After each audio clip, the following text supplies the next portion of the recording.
이 시간 하나님께서 우리에게 주신 말씀은 요한복음 14장 25절에서 28절, 요한복음 14장 25절에서 28절, 신약성경 173면입니다. 제가 봉독해 드리도록 하겠습니다. 내가 아직 너희와 함께 있어서 이 말을 너희에게 하였거니와 보혜사 곧 아버지께서 내 이름으로 보내실 성령 그가 너희에게 모든 것을 가르치고 내가 너희에게 말한 모든 것을 생각나게 하리라. 평안을 너희에게 끼치노니 곧 나의 평안을 너희에게 주노라. 내가 너희에게 주는 것은 세상이 주는 것과 같이 아니하니라. 너희는 마음에 근심하지도 말고 두려워하지도 말라. 내가 갔다가 너희에게로 온다는 말을 너희가 들었나니 나를 사랑하였더라면 내가 아버지께로 감을 기뻐하였으리라. 아버지는 나보다 크심이라. 아멘. 사랑하는 성도님들, 그동안 잘 지내셨습니까? 그동안 연휴여서 좋았죠? 저도 너무 좋았습니다. 이번에 연휴가 참 길었잖아요. 이제 추석 명절도 있고 그 다음에 이제 대치주일에 개천절까지 있어서 꽤 길었던 연휴인데 조금 길어도 괜찮았을 것 같아요. 그래, 이 연휴란 게 참 좋은 게 이게 휴가가 아니어도 마치 한 번 더 휴가를 누리는 것 같은 그런 기쁜 시간이잖아요. 그래서 쉬기도 하고 뭐 읽지 못했던 책도 읽고 만나지 못했던 사람도 만나고 그런 소중한 기회이기도 합니다. 그래서 많은 사람들이 항상 연휴를 좋아하고 그런 시간을 그리워합니다. 하지만 실상을 바라보면 또 그렇지도 않다는 것을 우리가 느끼게 됩니다. 명절이 끝나면, 이번에 연휴는 추석 명절 때문에 있었던 거잖아요. 근데 명절이 끝나면 그거 아십니까? 백화점의 매출이 쫙 이렇게 올라간다고 합니다. 왜 그렇습니까? 추석 때 너무 많은 일을 해서 너무 스트레스를 받으신 분들이 백화점으로 달려가서 이걸로 스트레스를 푼다고 하십니다. 물론 용돈을 많이 받은 것도 있겠지만 이 스트레스를 푸는 그런 심리 때문에 백화점의 매출이 폭발적으로 늘어난다는 통계를 본 적이 있습니다. 그 연휴 때 뭐 그렇게 할 일이 많나? 라고 하는 분들도 계시지만 우리 권사님들께서는 모두 다 너무나 잘 아시지 않습니까? 명절 때, 추석 때 할 게 얼마나 많습니까? 특히 손님이라도 온다고 하면 다 청소해놓고 정리해놓고 음식 준비하고 그리고 음식 준비 그거 먹는 걸로 끝납니까? 아니죠. 설거지도 하고 그거 뒷정리 하다 보면 그냥 명절이 싹 없어진 시간이 되죠. 그만큼 명절 이런 게 당연히 쉬기 위해서 있어야 되는 시간인데 그렇지 못하게 되죠. 그러니까 이렇게 할 일이 많고 이렇게 할 일이 많으면 당연히 스트레스도 많이 받고 그래서 실제로 이 추석 명절이 끝나면 또는 이제 설날 명절이 끝나면 이혼 상담이 급증한다고 해요. 그만큼 사람들이 스트레스를 많이 받고 이 명절이 다가오기만 해도 명절 이번에 또 어떻게 하나 이렇게 떨리는 마음으로 너무 많은 스트레스를 받아서 그래서 명절 증후군이라는 말까지 있습니다. 그만큼 이게 참 슬프지 않습니까? 쉬라고 있는 명절인데 쉬지를 못하고 이렇게 많은 스트레스를 받고 힘들어하고 어려운 시간이 된다는 게 참으로 슬픕니다. 그런데 이게 명절이 아닌 시간은 그러면 어떨까요? 연휴가 아닌 시간, 그냥 일하러 나가야 되는 시간이라고 해서 쉴 수 있는 건 아니죠. 또 일해야 될 때는 일하느라고 바쁘고 연휴가 아닐 때는 연휴가 아니라고 바쁘고 연휴 때는 또 연휴라고 바쁘고 그러면 우리는 언제 쉽니까? 우리가 쉬지 않고는 살아갈 수가 없는데 이렇게 상황이 되어서는 우리는 정말로 쉴 수가 없잖아요. 그래서 정말로 어려운 상황이에요. 제대로 쉴 수가 없다면 우리는 당연히 지칠 수밖에 없고 그러면 우리는 언젠가 말라 비틀어질 수밖에 없습니다. 이렇게 돌파구가 없는 상황에서는 어떻게 해야 될까요? 그럴 때는 당연히 우리 주님을 바라봐야 됩니다. 주님을 바라보고 말씀을 봐야 합니다. 그래서 말씀은 뭐라고 할까? 그런 것들을 봐야 되는데 다행히 하나님께서는 예수님께서는 우리에게 휴식을 주십니다. 예수님도 휴식을 누리셨고 그 휴식을 우리에게도 주시는데 그 휴식을 어떤 이름으로 주시느냐? 평안. 평안이라는 이름으로 우리에게 주식을 주십니다. 그래서 오늘 이 시간에는 우리가 한번 이 말씀을 통해서, 오늘의 본문 말씀을 통해서 주님께서 주시는 평안은 어떤 것인지 함께 나누는 시간을 가져볼까 합니다. 오늘의 말씀은 요한복음 말씀인데 어떤 상황에서 나왔던 말씀일까요? 예수님께서 이제 이 세상에서의 삶을 마무리하시는 단계에서 나왔던 말씀입니다. 그걸 어떻게 알 수 있는가? 25절에서 정확히 나옵니다. 25절을 우리가 함께 보면 내가 아직 너희와 함께 있어서 이 말을 너희에게 하였거니와 라고 그 말씀에 나와 있죠. 그러니까 아직 너희와 함께 있어. 그래, 나 지금은 너네들하고 같이 있을 거야. 근데 이 말은 곧 뭐예요? 근데 나 이제 조금 있으면 떠날 거야. 이 말씀이시죠. 특히 이 아직이라는 말이 이 떠나시는 시간이 조만간 온다, 멀지 않았다라는 것을 느끼게 해주는 말입니다. 그래서 예수님께서는 자신이 이 세상을 떠날 거라는 것을, 제자들을 떠나야 한다는 것을 너무나 잘 알고 계셨고 그 때가 멀지 않았다는 것을 분명히 인식하고 계셨습니다. 그러면 그런 상황에서 이 말씀을 하신다는 건 어떤 뜻일까요? 작별 인사가 되지 않겠습니까? 이제 곧 너네를 떠날 텐데 그러면 작별 인사를 예수님도 건네고 싶지 않겠어요? 그런데 이 작별 인사라는 것은 항상 특별하지 않습니까? 이제 마지막으로 하는 말인데 이제 떠나고 다시는 못 볼 사이인데 아무 말이나 하고 가겠어요? 특히 서로 굉장히 신뢰도 깊고 많은 것을 함께 공유하고 돈독한 사랑의 관계였던 제자들한테는 당연히 너무나 좋은 것을 주고 싶고 하나라도 더 주고 싶어하고 가장 좋은 것을 주고 싶어 할 텐데 그럼 당연히 이 작별 인사에서는 아주 중요한 것을 전하고 싶어 하셨을 것입니다. 그게 바로 무엇일까요? 예수님께서는 이 자리에, 이 중요한 자리에 평안을 주십니다.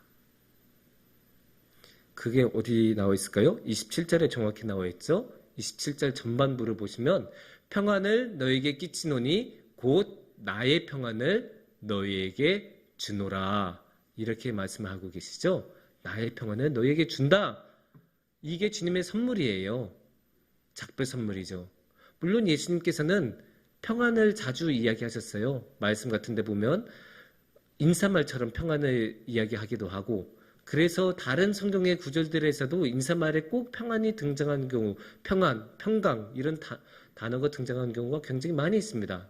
하지만 오늘의 말씀은 작별 인사인 만큼 조금 더 특별하다고 볼 수 있습니다. 그러면 왜냐면 이 평안이라는 게 조금 더 자세하게 그냥 평안해 라고 말하고 끝난 게 아니라 이 평안에 대해서 조금 더 자세하게 말씀하시기 때문입니다. 그것을 알려면 이 평안의 특별함에 대해서 알려면 다시 한번 우리 이 27절의 후반부를 보면 좋을 것 같습니다. 예, 이렇게 이야기하십니다. 내가 너희에게 주는 것은 세상이 주는 것과 같지 아니하니라. 너희는 마음에 근심하지도 말고 두려워하지도 말라. 예, 이렇게 말씀하시죠. 여기서 첫 번째로 예수님께서 하신 말씀은 내 평안은 이 세상의 평안과 다르다. 그걸 말씀하세요.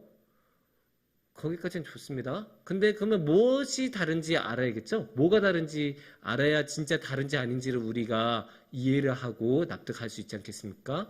그러면 주님의 평안은 무엇이 다른가? 무엇이 특별한가? 그건 바로 이 근심, 두려움 이런 것을 없애준다는 것에 있어요. 방금 전에 우리가 읽은 말씀에 그렇게 나오죠. 두려움과 근심 갖지 마라. 내가 너에게 평안을 주기 때문이다. 이렇게 말씀하시잖아요. 이 평안과 이 근심과 두려움이 마음속에 남아있으면 진정한 평안을 누릴 수가 없어요. 계속 무슨 일이 일어날까 막 이렇게 노심초사하는데 그게 어떻게 마음의 평안이 될 수 있겠습니까?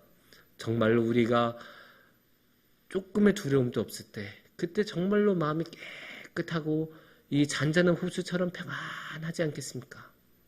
그래서 주님께서는 두려움과 근심에 모두 없앤 평안을 주시겠다고 우리에게 약속해 주신 거예요. 근데 그거 당연한 거 아니에요? 원래 평안이 그런 것 아닙니까? 라고 물어보실 수도 있습니다. 충분히 그러실 수 있어요. 그런데 이 세상이 주는 평안은 그렇지 않아요. 이 세상이 주는 휴식은 그렇지 않아요. 아까 우리가 예로 들었던 추석 명절 연휴 같은 경우 어떻습니까? 추석 명절 연휴가 우리의 두려움과 근심을 없애줍니까? 아닙니다. 우리가 추석 명절 때 쉴 수는 있어도 직장에서 나오는 스트레스 그대로 남아있고 돈에 대한 걱정 그대로 있고 우리 삶의 문제들 변하지 않고 그대로 우리 눈앞에 있어요. 단지 세상이 주는 휴식이란 거는, 세상이 주는 연휴란 거는 그냥 시간을 주는 것 뿐이에요. 그냥 시간을 줘서 너 일하지 않아도 돼 하면서 일하지 않아도 되는 시간을 줄 뿐이지, 나는 시간 줬으니까 나머지는 네 알아서 해, 그렇게 던져놓고 가버리는 게 세상의 휴식이에요. 그러니까 우리가 삶에서 겪은 어려움들, 그 두려움과 근심과 걱정과 불안, 그 모든 것이 그대로 남아있죠. 그러니까 우리가 세상이 주는 휴식으로는 제대로 쉴 수가 없어요. 하지만 주님께서는 이 모든 두려움과 불안과 걱정과 근심을 없애주십니다. 그러니까 주님께서 주신 평안은 이 세상과는 다른 참된 평안이라고 할 수 있습니다. 그리고 주님이 주신 그 참된 평안만으로만 우리는 참된 평안과 휴식을 누릴 수 있습니다. 왜냐하면 주님께서는 우리 모든 삶을 이끌어 주시고 우리 삶의 문제들을 해결해 주시고, 해결해 주시지 않더라도 그 모든 어려움들이 더 이상 어렵지 않은 것으로 느껴질 만큼 우리에게 평안을 주시기 때문에 주님의 평안만이 우리의 삶의 모든 두려움과 불안과 걱정과 근심과 염려를 없애주십니다. 근데 이 주님의 평안이 특별한 데는 또 한 가지 이유가 있습니다. 이 또 한 가지 이유의 힌트를 얻으려면 우리 함께 28절을 읽어야 합니다. 28절을 함께 보면, 내가 갔다가 너희에게로 온다 하는 말을 너희가 들었나니, 이렇게 28절이 시작하죠. 내가 갔다가 너희에게로 온다 하는 말을 너희가 들었나니. 이게 무슨 말이겠어요? 내가 갔다라는 말은 이제 제자들에게서 떠나서, 이 세상에서 떠나서 아버지 하나님 우편으로 간다는 말씀이시겠죠? 그러면 이 상태는 제자들하고 떨어져서 이별의 상태라고 할 수 있는데, 주님께서는 이 상태가 마지막이 아니라고 분명히 말씀하십니다. 이 상황이 마지막이 아니고 여기서 다시 온다고 분명하게 이야기를 하시고 계시죠.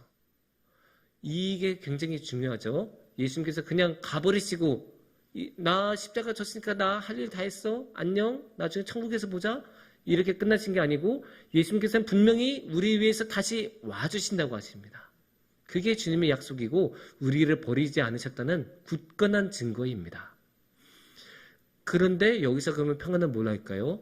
이 주님의 오심, 이 언제 오실지 모르고 참 많은 시간도 이미 지났잖아요. 이 오심을 기다리는 게 너무 힘들어요, 사실. 근데 이 오는 것을 기다려낼 수 있도록 해주는 것이 바로 평안이에요.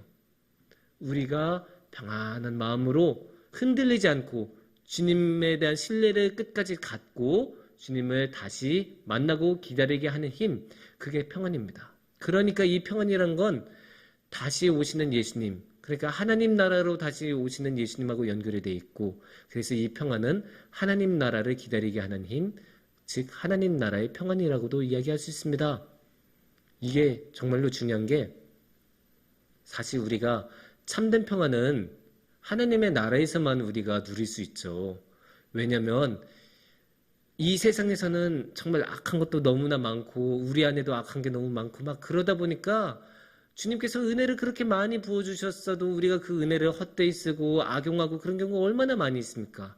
그래서 우리가 그 평안을 가지고도 평안하게 못 사는 경우가 너무나 많은데, 이 하나님의 나라에 들어가서야 비로소 우리가 완전한 하나님 나라, 특히 거울로 보는 게 아니라 얼굴과 얼굴로 맞대어 하나님을 다시 만나 뵐 때, 그때 우리가 정말로 참된 평안을 누리는 거거든요. 그것을 이제 아구스티누스라는 옛날에 오래된 신학자는 그렇게 말씀하셨어요. 내가 아버지 하나님 안에서 안식을 누릴 때에서야 비로소 나는 참된 평안을 누립니다. 그렇게 우리가 하나님을 만났을 때, 하나님 나라에 들어갔을 때 비로소 우리는 하나님을 진정으로 만나고 하나님의 평안을 완전히 누릴 수 있는데, 그러면 지금 살아가는 우리는 그 평안을 누리지 못하니까 너무나 힘들 거 아니에요? 그래서 예수님께서 미리 우리에게 그 하나님의 나라의 평안을 주신 거예요. 그래서 예수님께서 이 하나님 나라의 주인으로서의 그 권한으로서 우리에게 그 평안을 미리 선물해 주셔서 좌절하지 말라고, 쓰러지지 말라고, 절망하지 말라고, 이 평안을 너에게 줄 테니까 흔들리지 말고 기다리고 나와 함께하고 나를 따르라고 예수님께서 우리에게 주신 거죠. 이 예수님의 평안이 하나님의 나라의 평안이라면 아주 중요한 특성이 또 있습니다. 그건 바로 영원입니다. 하나님의 나라는 영원하잖아요. 그러니까 하나님의 나라의 평안도 영원해야 합니다. 하나님의 나라는 중간 단계가 아니에요. 더 이상 그 다음 단계가 있는 게 아니라 마지막 단계이죠. 그래서 하나님 나라에 들어가면 그대로 쭉 가는 거예요. 그게 영원이고 그 영원, 그 시간의 충만함으로 우리 평안도 채워져 있는 거예요. 그대로 그 영원의 평안함을 하나님께서 우리에게 주신 거고 예수님께서 우리에게 선물로 주셨고 그 영원의 평안이 우리의 삶을 충만하게 채워줄 것입니다. 그런데 여기서 아주 중요한 문제가 있습니다. 우리 사람들은 이 영원, 이 충만함, 이런 큰 스케일을 감당할 만한 그런 존재들이 아니에요. 우린 너무나 작잖아요. 우리 방금 전에 말한 것도 잊어버린 게 우리예요. 지난주 들었던 설교도 한 3일만 지나서도 그 제목이 어떻게 됐더라 이렇게 되신 분들 저도 그래요. 저도 그렇고 여러분들 중에서도 많을 텐데 그렇게 우리는 쉽게 잊어버리고 하물며 우리가 원한진 것은 오래 기억하지만 이렇게 선물 받고 은혜 받은 것은 너무나 쉽게 잊어버려요. 그러니까 하나님께서 예수님께서 주신 이 귀한 영혼의 평안 너무나 쉽게 잊어버리기 일쑤이죠. 근데 걱정하지 않으셔도 됩니다. 예수님께서는 그것도 이미 내다보시고 이미 다 대비를 하셨습니다. 그게 무엇이었을까요? 26절을 보시면 됩니다. 26절에 이렇게 나오지요. 보혜사 곧 아버지께서 내 이름으로 보내실 성령 그가 너희에게 모든 것을 가르치고 내가 너희에게 말한 모든 것을 생각나게 하리라. 우리 힘으로는 안 돼요. 우리 능력으로는 안 돼요. 우리 능력으로는 한 달 기억해냈으면 정말 잘한 거예요. 그러면 정말 용한 거예요. 하지만 성령님이 우리를 붙잡아 주시면 우리는 일평생 동안 계속 기억할 수 있어요. 주님께서 보혜사, 도와주시는 보혜사를 보내주셨고 성령님을 보내주셨다고 나오잖아요. 그리고 이 성령님은 뭐 한다고 하셨어요? 예수님께서 말한 모든 것을 기억나게 하신다고 하시잖아요. 우리가 잊어버리려고 할 때 우리가 주님의 은혜를 잊어버리고 주님의 평안함을 잃어버렸을 때 다시 한번 성령님께서는 우리에게 그것을 기억나게 해주세요. 기억나게 해주시고 다시금 우리 마음에 그 평안의 씨앗이 꽃피도록 도와주시고 지켜주시고 능력으로 이끌어주시는 게 성령님이세요. 그래서 이 성령님께서 우리와 함께 하시기 때문에 우리는 이 평안을 우리 마음속에 계속 가질 수 있고 잃어버리지 않고 주님과 함께 할 수 있습니다. 사랑하는 성북중앙교회 성도님들 평안하십니까? 이 세상은 항상 평안하라고 하지만 참된 평화를 주지는 않습니다. 평안은 한 척만 하죠. 그런데 항상 평안을 주지는 않습니다. 참된 평안은 오직 예수님만 주실 수 있고 오직 주님의 성령만이 우리가 평안 가운데서 살아갈 수 있도록 합니다.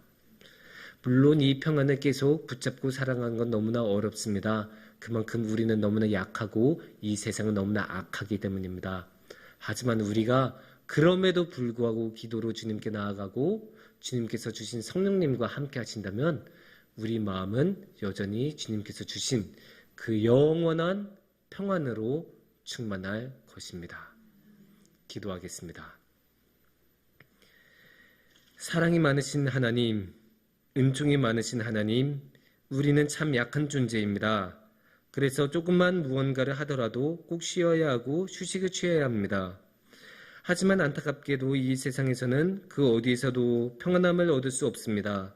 그래서 다시 한번 눈을 들어서 주님을 봅니다. 주님, 우리에게 평안을 허락하여 주옵소서. 주님께서 주신 평안으로 우리의 삶을 살아가기를 바랍니다. 그래서 이 세상은 줄 수 없는 그 귀한 평안으로 두려움 없이 주님께 나아가길 원하오니 성령님 우리를 이끌어 주옵소서. 예수님의 이름으로 기도합니다. 아멘.